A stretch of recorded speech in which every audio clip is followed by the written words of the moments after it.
Hello guys, quick unboxing lang tayo ng dumating sa akin kahapon na mga succulents. Ito yung mga succulents na naiwan kasi basa pa yung ano niya, yung soil mix.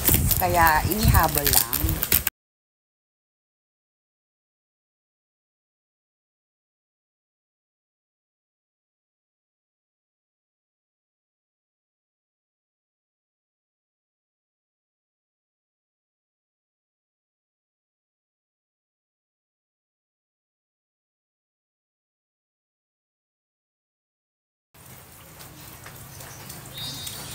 Lang siya, ilang peraso ito? 1, 2, 3, 4, 5. 6 lang. Ito yung mga naiwan sa kanya na hindi niya napaship kasi basa yung soil mix. So, yun. Pag kasi binak siya, makukulob. Ito yung next. Ito naman is chroma. Nun pang ano to dumating nung kahapon yata. Tapos ngayon lang ako ni-notify ni Drop and Go, pati ni seller. Ayan. This is chroma. Ayan. Ito naman, Dusty Rose ulit. Meron na ako nito. Pero parang gusto ko pa ng isa. Ayan. Dusty Rose. Endozato. Meron na rin ako nito. Kaso na ano siya, na sunburn. Kasi akala ko matibay sa init. So nilagay ko siya sa ROS or sa rain or shine na area. Tapos ayun nasunog. Yan. And ito yung Beyonce. Dito ako patay na patay ngayon, sabi mga Beyonce. Yan.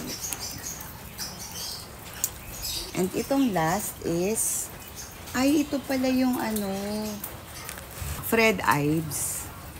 Ayan. Ayan lang, ito lang, mga naiwan lang to. Ngayon lang na napaship. Siguro kasi maulan, tapos sunod-sunod na bagyo. Sa Benguet pa kasi galing. So, natagalan. Hindi naman ako nagmamadali. Kasi, alam ko naman na si seller, pag alam niyang mako-compromise yung halaman pag pinaship, hindi talaga niya pinapaship. Ayan. Ayan, ito lang ang mga in-unbox ko ngayon. 6 pieces.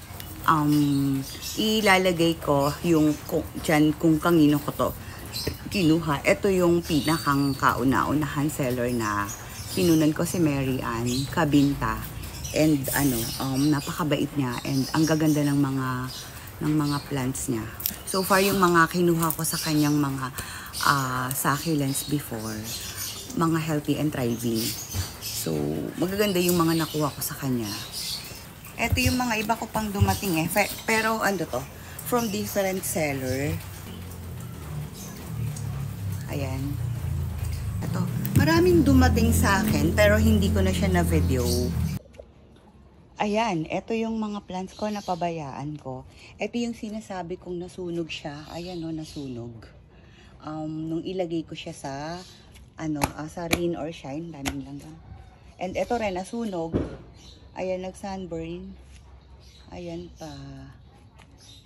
Tapos ito yung mga dumating sa akin na hindi ko pa natatransfer. Napabayaan ko na. Ayan aray ko, ang langgam naman dito. Masyado akong masipag nitong mga nakaraan.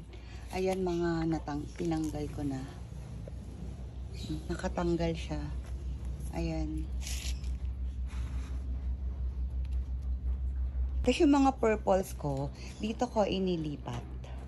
Ayan, dito ko muna siya temporary or permanent. Kasi siya naglilegi dahil walang masyadong araw.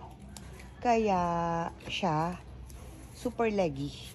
Sayang naman. Tsaka yung color niya is pumuputla. Nawawala yung pagka-vibrant. Ayun. Lahat ng nandito is mga purple. And yung mga ko dito ko inilipat.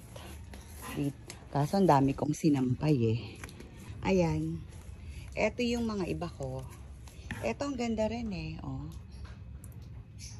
Ayan. Mga nag-revert siya sa pagka-green. Kasi kulang na kulang siya sa araw. Ayan. Dito sa area na to, isang honey na to is, yung araw niya is maghapon, which is yun yung gustong-gusto ng succulents. Ito yung iba kong Beyonce. Yan, ang cute. Ito si Ethna. This is nice. Yan, si Ethna. And si Beyonce pa rin, hindi ko pa siya nare-repat. Masyado nga akong masipag. And ito si Neon Breaker. Ito lang guys, ayan lang yung unboxing ko ngayon. Medyo drain ako ngayon eh. Ewan ko, tamad na tamad ako. Parang wala akong ka-energy. Ang dami ko kasing ginagawa. Thank you for watching guys. Bye-bye.